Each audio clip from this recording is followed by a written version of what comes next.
شہر کے سب سے بڑے کالج میں ڈیبیٹ کمپٹیشن ہو رہا تھا۔ مختلف کالجز کے اسٹوڈنٹس نے اس کمپٹیشن میں حصہ لیا تھا۔ رانیہ اس سال کی ٹاپ ڈیبیٹر تھی اور وہ اپنا آخری مقالہ پیش کرنے کے لیے اسٹیج پہ آئی۔ سب لوگوں کی نظریں اسی پہ ٹھہر گئیں۔ میک اپ سے پاک چہرہ، بڑی بڑی چمکتی ہوئی آنکھیں۔ شہر کے مانے جانے والے سیاستدان عالم شاہ کی نظریں اس لڑکی پہ جا کے ٹھہریں جو زور و شور سے اپنی تقریر شروع کر چکی تھی، جس کا عنوان تھا رشوت یا میرٹ۔ یہ لڑکی کون ہے؟ عالم شاہ نے اپنے پہلو میں بیٹھے ہوئے اپنے دوست سے استفسار کیا تو اس نے لا علمی سے کندھے اچکا دیے۔ یقیناً دوسرے کالج کی ہوگی، اگر یہاں کی ہوتی تو مجھے آئیڈیا ہوتا۔ وہ خباثت بھرے انداز میں مسکراتا ہوا بولا۔ عالم شاہ نے ناگواری سے اس کی طرف دیکھا اور پھر میڈم رانیہ کی طرف متوجہ ہو گیا۔ اس لڑکی کے لہجے میں ذرا بھی لرزش نہیں تھی۔ اس ملک کے امیر طبقے جس میں عالم شاہ بھی آتا تھا، اسے رانیہ نے دھو کے رکھ ڈالا تھا، مگر عالم شاہ حیرت انگیز طور پہ برا منائے بغیر عجیب سے انداز میں مسکرا رہا تھا۔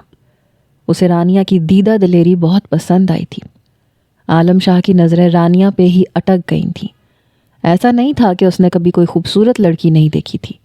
بہت سی عورتیں اس کی زندگی میں آئی تھیں، مگر جو کشش رانیہ میں تھی وہ اسے کسی اور عورت میں نظر نہیں آئی۔ رانیہ کی نظریں بار بار بھٹک کے قاسم کی طرف چلی جاتیں، جو کہ مہمان خصوصی سے پیچھے والی لائن میں بیٹھا ہوا تھا۔ جب بھی وہ اسے دیکھتی تو وہ تھمز اپ کر دیتا، جس سے رانیہ کی ہمت میں اضافہ ہو جاتا۔ جیسے ہی تقریر ختم ہوئی تو سب سے پہلے عالم شاہ کھڑا ہوا اور زور و شور سے تالیاں بجانی شروع کر دیں۔ اس کی دیکھا دیکھی باقی ہال بھی اٹھ کے کھڑا ہوا۔ سب لوگ ہی حیران رہ گئے۔ کیا یہ اس کے رشتہ دار ہیں؟ مجھے لگتا ہے یہ اس کی کزن ہے۔ جن لڑکیوں سے ہضم نہیں ہو رہا تھا وہ ان دونوں کے آپس میں تعلق جوڑنے لگی۔ رانیہ کو نہ تو عالم شاہ سے غرض تھی اور نہ ہی وہاں بیٹھے ہوئے باقی لوگوں سے۔ اس کی نظریں تو صرف اور صرف قاسم پہ جمی ہوئی تھیں، اور قاسم بھی بس اسے ہی دیکھے جا رہا تھا۔ تقریر کے بعد وہ پردے کے پیچھے جا کے چھپ گئی۔ وہ آج کی آخری کنٹیسٹنٹ تھی۔ تقسیم انعام کا موقع آیا تو اسے انعام نہیں دیا گیا تھا۔ رانیہ کو کوئی ایشو بھی نہیں تھا۔ اس نے پہلے ہی اپنے آپ کو ذہنی طور پہ تیار کیا ہوا تھا۔ وہ جانتی تھی کہ انعام انہی کو ملے گا جو جھوٹ بولیں گے۔ کڑوا سچ بولنے والوں کی آواز ہمیشہ دبا دی جاتی تھی۔ عالم شاہ کو بھی دلی افسوس ہوا تھا۔ وہ بعد میں اس سے بات کرنا چاہتا تھا، مگر وہ دیکھتے ہی دیکھتے وہاں سے غائب ہو گئی۔ شہر کا سب سے مشہور جانا مانا سیاستدان اس وقت کالج کے گیٹ پہ کھڑا تھا۔ اس کی نگاہیں مسلسل اس ایک دو شیزہ کو تلاش کر رہی تھیں۔ مجھے اس لڑکی کی تمام ڈیٹیلز نکلوا کے دو۔ مگر میں اسے کیسے ڈھونڈوں اس بھیڑ میں؟ وہ مجھے کہاں ملے گی؟ مجھے اس سے فرق نہیں پڑتا۔ اس لڑکی کی ساری ڈیٹیلز آج شام کے وقت مجھے اپنے ٹیبل پہ چاہیے۔ اس نے موبائل نکالا اور اپنے ڈرائیور کو کال کی۔ سر، آئی ایم ریئلی سوری، میں اپنی کزن کو اس کے کالج لینے کے لیے آیا ہوں۔ کوئی بات نہیں، ٹیک یور ٹائم، میں اپنے دوست کے ساتھ چلا جاؤں گا۔ عالم شاہ نے اسے تسلی دی اور خود حماد کی طرف بڑھ گیا۔ رانیہ قاسم کے ساتھ اس کی بائک پہ بیٹھی ہوئی تھی۔ تم نے تو آج کمال کر دیا، اس نے مسکراتے ہوئے رانیہ کی تعریف کی۔ یہ سب کچھ تمہاری وجہ سے ہوا ہے۔ اگر تم مجھے حوصلہ اور اعتماد نہ دیتے تو شاید میں کبھی بھی اتنے بڑے لوگوں کے سامنے اپنے خیالات کا اظہار نہ کر سکتی۔ ویسے ان ظالموں کو تمہیں انعام دینا چاہیے تھا۔ مجھے پہلے ہی پتا تھا کہ وہ مجھے انعام نہیں دیں گے، اس لیے مجھے افسوس نہیں ہو رہا۔ تم یہ ساری باتیں چھوڑو، تم مجھے یہ بتاؤ، تمہارے کھڑوس باس نے تمہیں چھٹی کیسے دے دی؟ اسے برا بھلا نہ کہا کرو، وہ بہت اچھا ہے۔ تمہارے لیے اچھا ہوگا، میرے لیے تو نہیں ہے۔ میں جب بھی تم سے ملنے کی بات کرتی ہوں تم یہی کہتے ہو کہ اپنے سر کے ساتھ ہوں۔ سر نہ ہو گیا، سر کا عذاب ہو گیا، وہ منہ بناتے ہوئے بولی۔ قاسم اس وقت بائک پہ بیٹھا ہوا تھا، مگر وہ اندازہ لگا سکتا تھا کہ وہ اپنے ہونٹ چھوٹے بچوں کی طرح بگاڑ چکی ہے۔ تمہیں کچھ کھانا ہے؟ نہیں، گھر لے چلو، میں بہت زیادہ تھک گئی ہوں، کل پوری رات اسی تقریر کے رٹے لگاتی رہی۔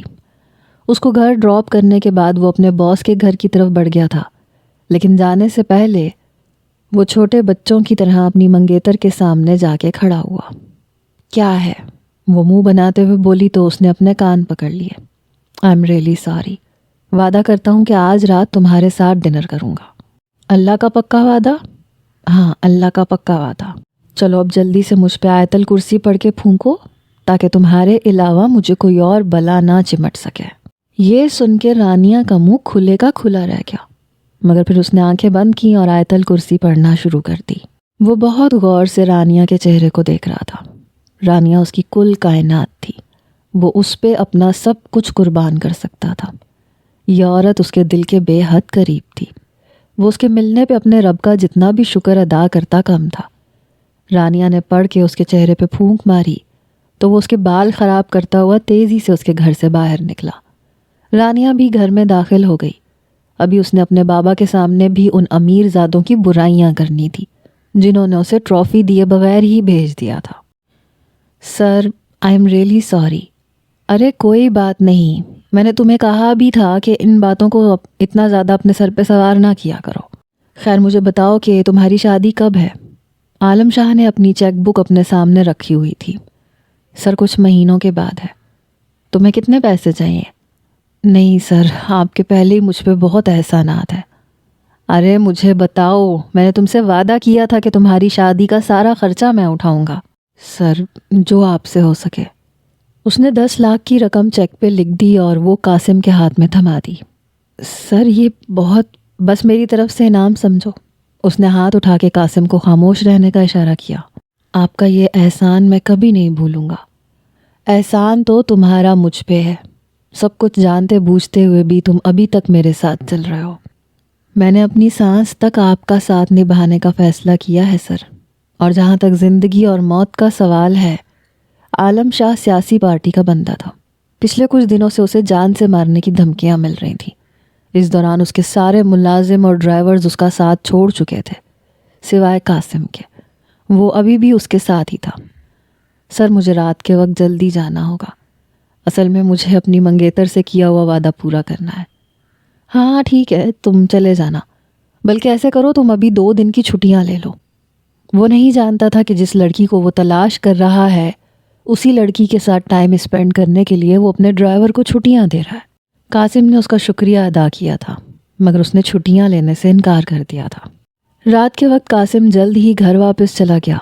چچا جان سے سلام کرنے کے بعد وہ رانیہ کے کمرے میں گیا تو وہ اسے دیکھ کے خوشگوار انداز میں مسکرا دی۔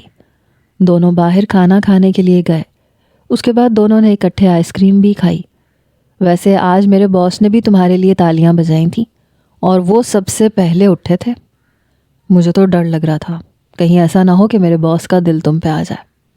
فضول باتیں نہ کیا کرو، میں اکثر ہی ڈر جاتا ہوں، پتہ نہیں کیوں میرا دل گھبرانے لگتا ہے۔ تم پیاری ہی اتنی ہو، کوئی بھی تمہیں پسند کر سکتا ہے، مگر تم میرے جیسے غریب کے پیچھے خوار ہو رہی ہو۔ مرد کے نصیب میں پیسہ عورت کی وجہ سے آتا ہے، دیکھنا جب میں تمہاری زندگی میں آؤں گی تو مالا مال ہو جاؤ گے۔ وہ اس کی چھوٹی سی ناک کھینچتے ہوئے بولی تھی۔ انہوں نے ایک دوسرے کے ساتھ بہت زیادہ ٹائم اسپینڈ کیا۔ واپس پہنچی تو بابا سو چکے تھے۔ اس کے بابا قاسم پہ بھروسہ کرتے تھے، اسی وجہ سے اپنی بیٹی پہ روک ٹوک نہیں کرتے تھے، لیکن وہ خود ہی احتیاط کر جاتی تھی۔ رانیہ کی ماما کا اس کے بچپن میں ہی انتقال ہو گیا تھا، اس کے بابا نے ہی اس کی پرورش کی تھی۔ وہ ایک سرکاری ملازم تھے مگر ریٹائر ہو چکے تھے۔ ہر مہینے پینشن کے پیسے آتے تھے مگر وہ پیسے اتنے زیادہ نہیں تھے جس سے بمشکل گزارا ہوتا تھا۔ قاسم ان کے گھر کے حالات سے واقف تھا، اسی وجہ سے اس نے رانیہ کی کالج کی پڑھائی کا خرچہ اٹھایا ہوا تھا۔ وہ اس کی چھوٹی موٹی باقی کی ضروریات کو بھی پورا کر دیتا تھا۔ کچھ ہی مہینوں کے بعد ان دونوں کی شادی بہت دھوم دھام سے ہوئی۔ وہ اپنی قسمت پہ رشک کر رہی تھی۔ قاسم اس کا بہت زیادہ خیال رکھتا تھا، اس کی چھوٹی سے چھوٹی خواہش منہ سے نکلنے سے پہلے پوری کر دیتا تھا۔ لیکن اس کی ساس اور سسر، وہ دونوں اپنی آنکھیں ماتھے پہ رکھتے تھے۔ اگر کبھی وہ اپنی بیوی کے لیے باہر سے کچھ لے آتا تو صفیہ بیگم فوراً ہی دانت پیستے ہوئے کہتی، کیا ضرورت تھی اس خرچے کی؟ اگر یہی پیسے تم کسی کام کی چیز پہ لگاتے تو سب کا فائدہ ہو جاتا۔ رانیہ ان باتوں کو برداشت کر جاتی تھی۔ شادی کے بعد بھی قاسم نے اس سے اس کی پڑھائی نہیں چھڑوائی تھی۔ وہ کالج سے ہی BS کر رہی تھی اور اس کا 4th ایئر تھا۔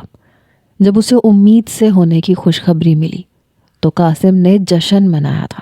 اس وقت بھی صفیہ بیگم نے یہی کہا، تم تو ایسے خوش ہو رہے ہو جیسے بیٹا پیدا ہو گیا ہے۔ وہ دونوں ہی درگزر کر جاتے تھے۔ دوسری طرف قاسم بہت زیادہ مصروف ہو گیا تھا، کیونکہ ان دنوں عالم شاہ کے آگے پیچھے بہت چکر لگ رہے تھے۔ کبھی اس کی کسی پارٹی کے ساتھ میٹنگ ہوتی تو کبھی بزنس کے حوالے سے اسے دوسرے شہر جانا پڑتا۔ 24 گھنٹے اب وہ عالم شاہ کے ساتھ ہی ہوتا تھا۔ رانیہ امید سے ہو چکی تھی، وہ وقت گزرنے کے ساتھ چڑچڑی بھی ہوتی جا رہی تھی۔ ایک دن وہ عالم شاہ کے ساتھ ہی کھڑا تھا جب رانیہ کی کال آ گئی۔ پہلے تو اس نے کال کاٹنے کا فیصلہ کیا، لیکن پھر کچھ سوچ کے اس نے فون اٹینڈ کر لیا۔ تم ایسا کرو کہ اپنے باس سے شادی کر لو۔ موبائل اسپیکر پہ نہیں تھا مگر اس کی آواز بہت اونچی اور چنگاڑتی ہوئی تھی۔ یہ آواز عالم شاہ کے کانوں تک بھی پہنچی۔ اس نے حیرت سے قاسم کو دیکھا تو وہ اس سے نگاہیں چرانے لگا۔ رکو، میں تم سے بعد میں بات۔ عالم شاہ نے اس کے ہاتھوں سے موبائل چھین لیا۔ ہاں ہاں ٹھیک ہے، میں تو تمہاری زندگی میں ہمیشہ ہی بعد میں آتی ہوں، پہلے تو وہ سر کا عذاب آتا ہے۔ میں بتا رہی ہوں تمہیں، کوئی اور اسے مارے نہ مارے مگر میں اس کا گلا گھونٹ کے اسے جان سے مار دوں گی اور اسے کسی ایسی جگہ پہ جا کے دفن کروں گی کہ کسی کو اس کی لاش بھی نہیں ملے گی۔ آپ تو میرے بارے میں بہت ہی خطرناک خیالات رکھتی ہیں محترمہ۔ انجانی مردانہ آواز سن کے وہ ایک دم سے چپ ہو گئی۔ موبائل کو کانوں سے ہٹا کے دیکھا، نمبر تو اس کے شوہر کا ہی تھا اور تھوڑی دیر پہلے تک اس کا شوہر ہی بول رہا تھا۔ پھر یہ آواز چینج کیسے ہو گئی؟ میں آپ سے بہت بہت معذرت کرتا ہوں اور آپ سے پرومس کرتا ہوں کہ آج کے بعد آپ کے شوہر کو 8 گھنٹوں سے زیادہ اپنے ساتھ نہیں رکھوں گا۔ ان پہ سب سے زیادہ حق آپ کا ہی ہے اور یہ صرف آپ ہی کو مبارک ہو۔ میرا ٹیسٹ اتنا بھی خراب نہیں ہے جو میں ان سے شادی کروں گا۔ یہ کہہ کے اس نے کال کاٹ دی۔ سر، آئی ایم ریئلی سوری۔ نہیں، اس کی ضرورت نہیں ہے۔ عالم شاہ سگار پھونکتا ہوا اپنی گاڑی کی طرف بڑھ گیا۔ آج کل وہ بہت زیادہ بیزی تھا۔ جو لڑکی اس نے کالج میں دیکھی تھی وہ اس کے بارے میں مسلسل پتہ لگوا رہا تھا مگر اس کی کوئی بھی ڈیٹیل نہیں مل رہی تھی۔ نہ جانے وہ کہاں سے آئی تھی اور نہ جانے کہاں چلی گئی تھی۔ خدا ہی جانتا تھا کہ اسے زمین کھا گئی یا آسمان نکل گیا۔ اس کی خاموشی قاسم بھی نوٹ کر رہا تھا۔ سر، آپ مجھے پچھلے کچھ دنوں سے تھوڑے ڈسٹرب نظر آ رہے ہیں۔ کیا واقعی؟ وہ سگار پھونکتا ہوا بیزاریت سے بولا۔ جی سر، کہیں لڑکی کا معاملہ تو نہیں ہے؟ اب وہ دھیمے سے ہنس دیا۔ ہاں، معاملہ تو لڑکی کا ہی ہے۔ ارے سر، کون ہے وہ لڑکی؟ آپ مجھے بتائیں تو صحیح، کہاں کی ہے، کیا کرتی ہے؟ کیا کرو گے جان کے؟ مجھے اس کے چہرے کے علاوہ کچھ یاد نہیں ہے اور بس اس کا نام پتہ ہے، رانیہ۔ یہ سن کے قاسم کا دل زور سے دھڑکا۔ یہ اس کی بیوی کا بھی نام تھا مگر عالم شاہ اس کی شادی پہ نہیں آ پایا تھا کیونکہ ان دنوں وہ ایک ٹور کے سلسلے میں امریکہ گیا تھا۔ اگر وہ اس کی شادی پہ آ جاتا تو ضرور ایک بہت بڑا بھونچال کھڑا ہو جاتا۔ کیا ہوا، تم چپ کیوں ہو گئے؟ عالم شاہ نے جب قاسم کو چپ ہوتے ہوئے دیکھا تو سوال کیے بغیر نہ رہ سکا۔ نہیں سر، کچھ بھی نہیں۔ میں اللہ سے دعا کرتا ہوں کہ آپ کو وہ لڑکی مل جائے۔ آپ نے اس کو کہاں پہ دیکھا تھا؟ ایک تقریری کمپٹیشن تھا۔ اس سے پہلے کہ وہ مزید کچھ کہتا، ان کی گاڑی گولیوں کی زد میں آ گئی۔ ایک گولی قاسم کے سینے پہ جا کے لگی، دوسری اس کے کندھے کو چھو کے نکل گئی، لیکن جو گولی اس کے سینے پہ لگی تھی اسی گولی نے اس کی جان لے لی۔ وہ مرنے سے پہلے بار بار یہی کہہ رہا تھا، وہ آپ کی ہی تھی اور وہ آپ کی ہی رہے گی۔ یہ کہہ کے وہ پھیکے سے انداز میں مسکرایا تھا۔ گولی عالم کے بھی بازو کو چھو کے گزری تھی مگر وہ بروقت نیچے ہو گیا تھا، اسی وجہ سے وہ بچ گیا تھا۔ قاسم کی حالت کو دیکھ کے عالم شاہ کا دل دھڑکنا بھول گیا تھا۔ وہ اس کا وفادار ملازم تھا جو پچھلے 4 سالوں سے اس کے ساتھ کام کر رہا تھا۔ آواز آنا ختم ہو چکی تھی۔ تھوڑی دیر میں وہاں پہ پولیس بھی آ گئی۔ سب لوگ ہی بہت خوش تھے کیونکہ پارٹی کا پریزیڈنٹ زندہ تھا۔ ایک ڈرائیور مرا تھا مگر اس کا کسی کو بھی افسوس نہیں ہو رہا تھا۔ قیامت تو رانیہ کے گھر ٹوٹی تھی۔ وہ اپنے شوہر کی چارپائی کے پاس بیٹھی پھوٹ پھوٹ کے رو رہی تھی۔ تم میرے ساتھ ایسا کیسے کر سکتے ہو؟ اٹھو اور اپنا وعدہ پورا کرو. تم نے مجھے کہا تھا کہ تم مجھے باہر کھانے کے لیے لے کے جاؤ گے. اٹھو نا پلیز، مجھے تنگ مت کرو. دیکھو میں تو ابھی سے تیار ہو گئی تھی، میں نے کپڑے بھی چینج کر لیے تھے. یہ کہہ کے وہ دھاڑے مار مار کے رونے لگی. محلے کی عورتیں اسے سنبھالنے کی کوششوں میں ہلکان ہو رہی تھیں. اچانک ہی اس کی ساس اٹھی. انہوں نے رانیہ کو بالوں سے پکڑ لیا اور اس کے بالوں کو زور سے جھٹکنے لگی. یہ سب کچھ تیری نحوست کی وجہ سے ہوا ہے. اگر تو میرے بیٹے کی زندگی میں نہ آتی تو وہ کبھی بھی نہ مرتا. امی پلیز مجھے چھوڑیں، مجھے درد ہو رہا ہے، اس نے چیختے چلاتے ہوئے کہا. مگر اس کی ساس کو اس پہ رحم نہیں آ رہا تھا. جنازے کے فوراً بعد انہوں نے رانیہ کو دھکے دے کے اپنے گھر سے باہر نکال دیا تھا. وہ ایک بار پھر اپنے بابا کے پاس آ گئی تھی، لیکن بابا کی حالت دیکھ کے اس کا دل کٹ کے رہ گیا تھا. اس کے تو وہم و گمان میں بھی نہیں تھا کہ وہ اس حد تک بیمار ہیں. پچھلے 2 ہفتوں سے وہ چکر نہیں لگا پائی تھی کیونکہ اسے گھر کے کام اور طبیعت ہی اجازت نہیں دے رہی تھی. وہ اپنے بابا کے پاس بیٹھ گئی اور پھوٹ پھوٹ کے رونے لگی.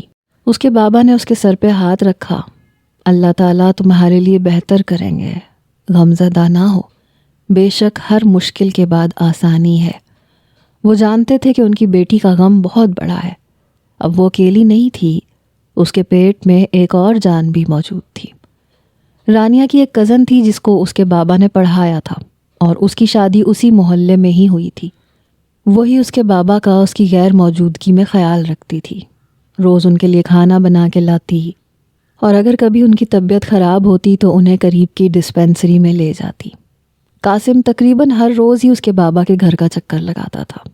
وہ رانیہ کو اسی وجہ سے اس کے بابا کی طبیعت کے بارے میں نہیں بتا رہا تھا کیونکہ اسے ڈر تھا کہ کہیں وہ ٹینشن لے کے اپنی طبیعت خراب نہ کر لے. رانیہ عدت میں تھی. عدت میں ہی اس نے پیارے سے بیٹے کو جنم دیا، مگر وہ بچہ بہت کمزور تھا. اسے کچھ دنوں کے لیے شیشے میں رکھا گیا. ہسپتال کے اخراجات بہت زیادہ ہو چکے تھے. زیورات اس کے سسرال والوں نے ہڑپ کر لیے تھے. اس نے اپنی ساس کو بیٹے کی پیدائش کے بارے میں بتایا تو اس نے اس بچے کو اون کرنے سے ہی انکار کر دیا اور اس کے کردار پہ الزامات لگا کے اس کے دل کو چھلنی چھلنی کر دیا. اس وقت رانیہ کے ہاتھ میں ایک سونے کا کنگن اور ایک انگوٹھی موجود تھی جو منہ دکھائی میں قاسم نے اسے دی تھی. وہ اس انگوٹھی کو بیچنا نہیں چاہتی تھی مگر اب مجبوری بن گئی تھی. جس دن اس نے وہ انگوٹھی بیچی اس دن بھی وہ دھاڑے مار مار کے روئی. مگر اسے اپنے بیٹے کا اور اپنے باپ کا پیٹ پالنے کے لیے کچھ نہ کچھ تو کرنا ہی تھا. دوسری طرف عالم شاہ قاسم کا جنازہ پڑھ کے فوراً ہی وہاں سے نکل گیا تھا. اسے قاسم کے والد سے ملنے کا موقع ہی نہیں مل سکا تھا. وہ کچھ دنوں کے بعد قاسم کے والد کے پاس گیا اور افسوس کرنے کے بعد ایک اچھی خاصی موٹی رقم ان کے ہاتھ پہ رکھی. اسے قاسم کی بیوی کے لیے بھی بہت برا لگ رہا تھا مگر وہ کیا کر سکتا تھا، قسمت میں یہی لکھا ہوا تھا. جب وہ قاسم کے گھر سے افسوس کر کے نکل رہا تھا تو رانیہ اس کے پہلو سے گزر کے گھر کے اندر داخل ہوئی. اس نے اپنے چہرے کو نقاب کی مدد سے چھپایا ہوا تھا اور عالم شاہ نے بھی اپنی نظریں جھکائی ہوئی تھیں. یہی وجہ تھی کہ وہ اسے دیکھ نہیں پایا، ورنہ وہ اس کی ایک جھلک دیکھ کر ہی اسے پہچان جاتا. وہ ایک بار پھر اپنے ساس اور سسر کے پاس مدد مانگنے کے لیے آئی تھی مگر اس دن بھی اس کے ساتھ ویسا ہی سلوک ہوا. اسے گالیاں اور گھونسے مار کے وہاں سے بے دخل کر دیا گیا. مجبوراً اس نے زیورات بیچ دیے. جو پیسے ملے وہ سارے ہسپتال کے خرچوں میں ضائع ہو گئے. باقی پینشن کے پیسوں سے بہت مشکل سے گھر کا خرچہ چلتا تھا. پہلے صرف ایک کھانے والا تھا لیکن اب 2 کھانے والے ہو گئے تھے. ابا کی دوائیاں بھی ضروری تھیں. اپنی انا پہ پتھر رکھ کے وہ عالم شاہ کے گھر پہ پہنچی.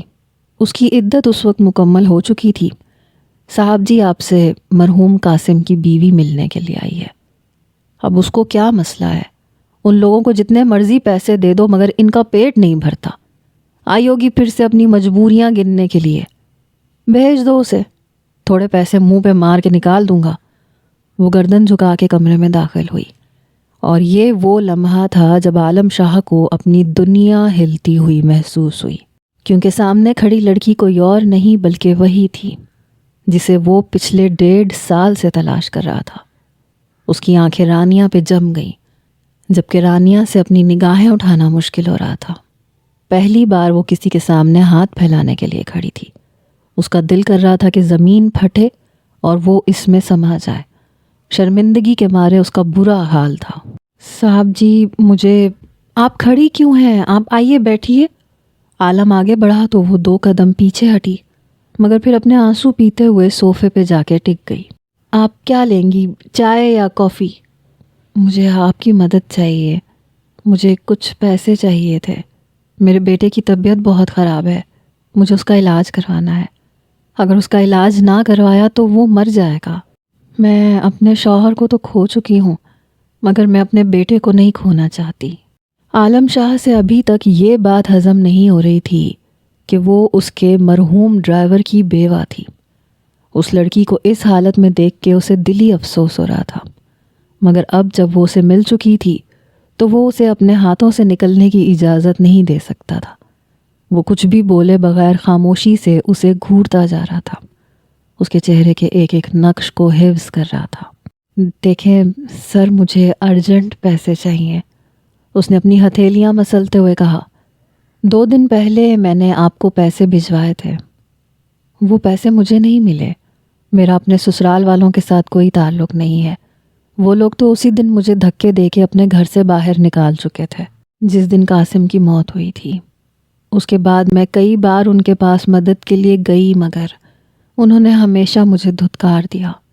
میں آپ کے پاس بڑی مشکل سے آئی ہوں، اپنی عزت نفس پہ پیر رکھ کے میں آپ سے مدد مانگ رہی ہوں۔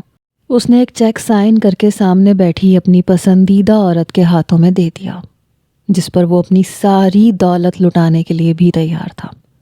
اسے اپنے سامنے بیٹھے دیکھ کے عالم شاہ کا دل سکون میں آ گیا تھا۔ آخر کار وہ لڑکی اسے مل ہی گئی تھی۔ بعد میں وہ اس کے گھر اس کے بابا کی خیریت دریافت کرنے کے لیے بھی گیا۔ اب اس کے ہر روز ہی رانیہ کے گھر پہ چکر لگنے لگے۔ وہ اس کی ایک جھلک دیکھنے کے لیے جاتا تھا۔ کئی بار وہ اس کے بچے کو بھی اپنی گود میں اٹھاتا تھا۔ اس کا نام کیا ہے؟ ایک دن اس نے اکرام صاحب سے پوچھا تو وہ سوالیہ نظروں سے اپنی بیٹی کی طرف دیکھنے لگے۔ کیا آپ نے ابھی تک اس کا نام نہیں رکھا؟ میں تو اسے میرا گڈا کہہ کے پکارتا ہوں۔ میں اس کا نام رکھ دیتا ہوں، آپ میں سے کسی کو کوئی اعتراض تو نہیں ہوگا؟ نہیں بیٹا، ہمیں کیا اعتراض ہو سکتا ہے؟ اس کا نام غازیان ہے۔ بہت ہی پیارا نام تھا۔ اس دن جب وہ وہاں سے گیا تو وہ اپنے بابا سے شکوہ کرنے لگی۔ آپ اس کو یہاں پہ آنے سے روکتے کیوں نہیں ہیں؟ میں کیسے روک سکتا ہوں بیٹا، اس کے ہم پہ احسانات ہیں، تو کیا وہ روز جتائے گا؟ اور اگر وہ ہماری مدد کر رہا ہے تو یہ احسان نہیں ہے۔ میرے شوہر نے اس کے لیے اپنی جان دی ہے، تھوڑا بہت تو وہ کر ہی سکتا ہے۔ اگلے دن وہ اپنے مدعے پہ آ گیا تھا۔ اس نے اکرام صاحب سے کہا کہ وہ رانیہ سے نکاح کرنا چاہتا ہے۔ رانیہ یہ سب سن رہی تھی، وہ ہتھے سے اکھڑ گئی۔ میں نے آپ سے تھوڑی سی مدد کیا لی، آپ تو ٹریک سے ہی نیچے اتر گئے۔ میں آپ جیسے لوگوں کو بہت اچھے طریقے سے جانتی ہوں جو دوسروں کی مجبوریوں کا فائدہ اٹھاتے ہیں، مگر میں آپ کو یہ سب کچھ کرنے کی اجازت نہیں دوں گی۔ میں آپ سے نکاح نہیں کروں گی۔ ارے آپ کو تو شرم آنی چاہیے، میں آپ کے ڈرائیور کی بیوی ہوں۔ اپنے مرحوم ڈرائیور کی بیوی پہ غلط نظر رکھ کے بیٹھے ہوئے ہیں۔ وہ اس کو ذلیل کرتی اور 2 ٹوک انداز میں انکار کرتی اسے گھر سے نکلنے کا کہہ چکی تھی۔ یہ بات عالم شاہ کی انا پہ جا کے لگی۔ اس کی کوئی بھی غلط انٹینشن نہیں تھی، وہ اس لڑکی سے سچی محبت کرتا تھا اور اسے اپنی زندگی میں شامل کرنا چاہتا تھا، لیکن اس لڑکی نے عالم شاہ کو دھتکار کے اپنے لیے مصیبت کو آواز دے دی تھی۔ جو پیسے عالم نے اسے دیے تھے وہ بھی علاج میں خرچ ہو چکے تھے۔ اس کے بیٹے کے کچھ ٹیسٹ باقی تھے اور کچھ دوائیاں رہ گئی تھیں۔ اگر کورس کمپلیٹ ہو جاتا تو وہ مکمل صحت یاب ہو جاتا۔ اس نے ایک اسکول میں ٹیچنگ اسٹارٹ کی تو 2 ہی دنوں کے بعد پرنسپل صاحبہ نے اسے بغیر بتائے اسکول سے نکال دیا۔ اس پہ وہ بہت ہی دل برداشتہ ہوئی۔ اسے لگ رہا تھا کہ کہیں نہ کہیں اس معاملے میں وہ ظالم انسان شامل ہے جو اسے اپنے سامنے جھکا ہوا دیکھنا چاہتا ہے۔ اس کے بعد اس نے بہت سے اسکولز اور کالجز میں انٹرویوز کے لیے پتہ کیا۔ وہ کمپنیز میں بھی انٹرویوز دینے کے لیے جاتی تھی۔ جب وہ انٹرویو دے کے واپس آتی تھی تو اسے پورا یقین ہوتا تھا کہ اسے رکھ لیا جائے گا، مگر 2 ہی دنوں کے بعد اسے یہ کہہ کے نکال دیتے تھے کہ آپ ہماری ریکوائرمنٹ پہ پوری نہیں اتر رہی، یا پھر اسے کال ہی نہیں آتی تھی۔ یہ سب کچھ واقعی میں عالم شاہ ہی کر رہا تھا۔ وہ اس کے لیے سارے راستے بند کر دینا چاہتا تھا اور صرف اپنی طرف آنے والا راستہ کھلا رکھنا چاہتا تھا۔ بیٹے کی بگڑتی ہوئی حالت، بابا کی طبیعت خرابی اور اس انسان کی طرف سے ملنے والی دھمکیاں کہ وہ اسے کسی بھی جگہ پہ اب جاب نہیں کرنے دے گا، وہ جہاں کہیں بھی جائے گی اسے کام سے نکال دیا جائے گا۔ اس کے بیٹے کی جان اس کے اپنے ہاتھوں میں تھی۔ وہ مجبور ہو کے اس ظالم انسان کی حویلی پہنچی۔ میں آپ سے نکاح کرنے کے لیے تیار ہوں، اس نے ٹوٹے ہوئے لہجے میں کہا۔ اس کا دل بہت تکلیف میں مبتلا تھا۔ عالم شاہ کے ماں باپ کا کچھ سال پہلے کار حادثے میں انتقال ہو گیا تھا۔ اس کی صرف ایک بڑی بہن تھی جو امریکہ میں سیٹل تھی۔ اس کی عالم کو ٹینشن نہیں تھی، وہ اسے بعد میں بھی بتا سکتا تھا۔ وہیں پہ کھڑے کھڑے اس نے حماد کو آرڈر کیا کہ مولوی کو بلا کے لاؤ، میں نکاح اپنے گھر میں کرنا چاہتی ہوں، میرے بابا کی موجودگی میں، اور میں وہیں سے رخصت ہونا چاہتی ہوں۔ ٹھیک ہے، میں تمہیں تمہارے گھر ڈراپ کر دیتا ہوں۔ نہیں، تم تھوڑی دیر کے بعد آنا، پہلے میں تمہارے ڈرائیور کے ساتھ جاؤں گی۔ وہ اس کی آنکھوں میں آنکھیں گاڑ کر دو ٹوک انداز میں بولی۔ حیرت انگیز طور پہ عالم شاہ نے اس کی ساری باتیں خاموشی سے مان لیں اور پھر سادگی سے ان دونوں کا نکاح ہو گیا۔ وہ رخصت ہو کے عالم کے گھر آ گئی۔ اس کے بابا بھی اس کے ساتھ ہی آ گئے۔ ان کا کمرہ نیچے والے فلور پہ سیٹ کیا گیا تھا اور ان کی دیکھ بھال کے لیے عالم شاہ نے چند گھنٹوں کے اندر ایک میل کیئر ٹیکر کو ارینج کر دیا تھا۔ وہ اس سے جڑی ہر چیز کا خیال رکھنا چاہتا تھا۔ رانیہ کا بس نہیں چل رہا تھا کہ وہ اس کا منہ نوچ ڈالے، مگر وہ اپنے بیٹے کی وجہ سے زنجیروں میں جکڑی ہوئی تھی۔ رات کے وقت جب وہ اس کے قریب جانے لگا تو اس نے سینے پہ ہاتھ رکھ کے اسے خود سے دور کرتے ہوئے دو ٹوک انداز میں کہا، میں چاہتی ہوں کہ پہلے میرے بیٹے کا علاج ہو اور اس کے بعد ہم دونوں کے درمیان کسی بھی قسم کا کوئی تعلق قائم ہو۔ کیا تمہیں مجھ پہ یقین نہیں ہے؟ وہ پھیکے سے سوالیہ انداز میں رانیہ کے چہرے کو گھورنے لگا۔ ہاں، مجھے تم پہ یقین نہیں ہے، بلکہ مجھے دنیا کے کسی بھی شخص پہ یقین نہیں ہے۔ تو ٹھیک ہے، میں اس وقت تک تمہارے قریب نہیں آؤں گا جب تک میں تمہیں خود پہ یقین کرنے پہ مجبور نہیں کر دیتا۔ یہ کہتا وہ اس کے گالوں کو اپنی انگلیوں کی پوروں سے چھوتا۔ وہ وہاں سے جا چکا تھا۔ وہ اسے اسپیس اور ٹائم دینا چاہتا تھا، لیکن ان کی لمٹ بھی اب بڑھتی ہی چلی جا رہی تھی۔ وہ لڑکی اب اس کے سر پہ چڑھ کے ناچنے لگی تھی۔ اس لڑکی کی کئی شرطیں وہ پوری کر چکا تھا۔ وہ اس کے کمرے میں نہیں سوتا تھا، نہ اس کے قریب جاتا تھا، مگر ایک بات جو عالم کو غصہ دلاتی تھی وہ یہ کہ محترمہ اسے خود کو چھونے کی اجازت بھی نہیں دیتی تھی۔ ایک رات رانیہ لان میں کھڑی تھی۔ وہ آسمان پہ موجود پورے چاند کو دیکھ رہی تھی۔ اس کی آنکھوں میں اداسی پھیلی ہوئی تھی۔ عالم شاہ اس کے پہلو میں جا کے کھڑا ہوا۔ عالم نے اس کا ہاتھ پکڑنا چاہا تو رانیہ نے ایک جھٹکے سے اپنا ہاتھ چھڑوایا۔ اس کے وجود پہ کپ کپی طاری ہو گئی۔ اس کے ذہن میں اس وقت اپنے محبوب شوہر قاسم کا خیال تھا، جبکہ آنکھوں میں اس دشمن جاں کا عکس تھا جو کسی جابر حکمران کی طرح اس کی زندگی کی سلطنت پہ قابض ہو گیا تھا۔ عالم شاہ کو اس کا یہ انداز اچھا نہیں لگا۔ اگلے ہی پل وہ اس کی کمر پہ ہاتھ رکھ کے اسے خود سے قریب کر چکا تھا۔ آج تو یہ حرکت کی ہے، دوبارہ یہ حرکت مت کرنا، ورنہ میں تمہاری جان لے لوں گا۔ چھوڑو، مجھے درد ہو رہا ہے، بدتمیز انسان۔ بدتمیزی تو ابھی تم نے دیکھی ہی نہیں ہے۔ اگر میں تمہیں اسپیس دے رہا ہوں، ٹائم دے رہا ہوں، تو اس کا مطلب یہ نہیں ہے کہ تم میرے سر پہ چڑھ کے ناچنا شروع کر دو۔ میں کہہ رہی ہوں مجھے چھوڑو، مجھے تم سے نفرت ہے، میں تمہارا چہرہ بھی نہیں دیکھنا چاہتی، مجھے تم پہ تھوکنے کا من کرتا ہے۔ تم سوچ بھی نہیں سکتے تم مجھے کتنے زہر لگتے ہو۔ تم نے میری مجبوری کا فائدہ اٹھایا ہے۔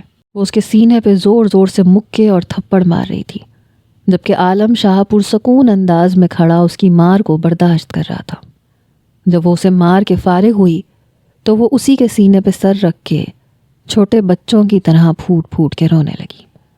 تم نے میرے ساتھ ایسا کیوں کیا؟ مجھے بتاؤ، آخر میں نے تمہارا کیا بگاڑا تھا جو تم نے مجھے میری ہی نظروں میں شرمندہ کر دیا؟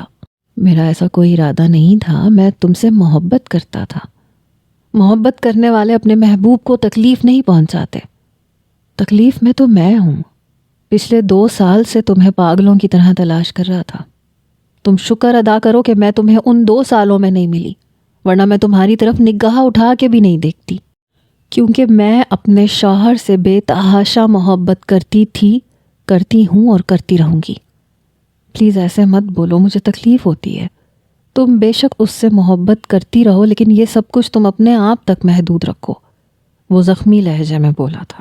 اپنی پسندیدہ عورت کے منہ سے کسی اور کے لیے اظہار محبت سن کے اس کا دل چھلنی چھلنی ہو گیا تھا، مگر وہ اتنا بے بس تھا کہ کچھ کر بھی نہیں سکتا تھا۔ وہ اس پہ سختی نہیں کرنا چاہتا تھا، جانتا تھا کہ وہ تکلیف سے گزر رہی ہے۔ کہیں نہ کہیں غلطی عالم شاہ کی بھی تھی، اس نے زور زبردستی کر کے رانیہ کو اپنی زندگی میں شامل کیا تھا۔ جیسے ہی عالم شاہ نے اسے آزاد کیا، وہ بھاگتی ہوئی حویلی کے اندرونی حصے میں داخل ہو گئی۔ کمرے میں گئی تو ملازمہ نے اس کے بیٹے کو کندھے سے لگایا ہوا تھا۔ میڈم صاحبہ، آپ کے بیٹے کا نام کیا ہے؟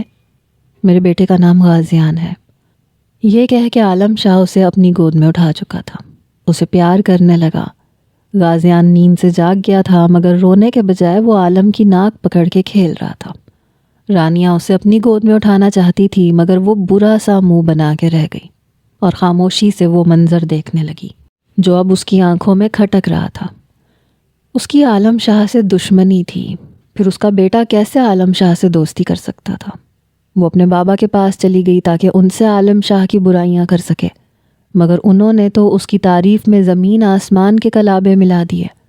عالم بہت ہی اچھا اور نیک بچہ ہے، میرا بہت خیال رکھتا ہے، سیاست دان ہونے کے باوجود روز میرے ساتھ آدھا گھنٹہ گزارتا ہے۔ یہ کون سی بڑی بات ہے؟ آپ تو یوں کہہ رہے ہیں جیسے وہ اپنی زندگی کے 24 گھنٹے آپ کے نام کرتا ہو۔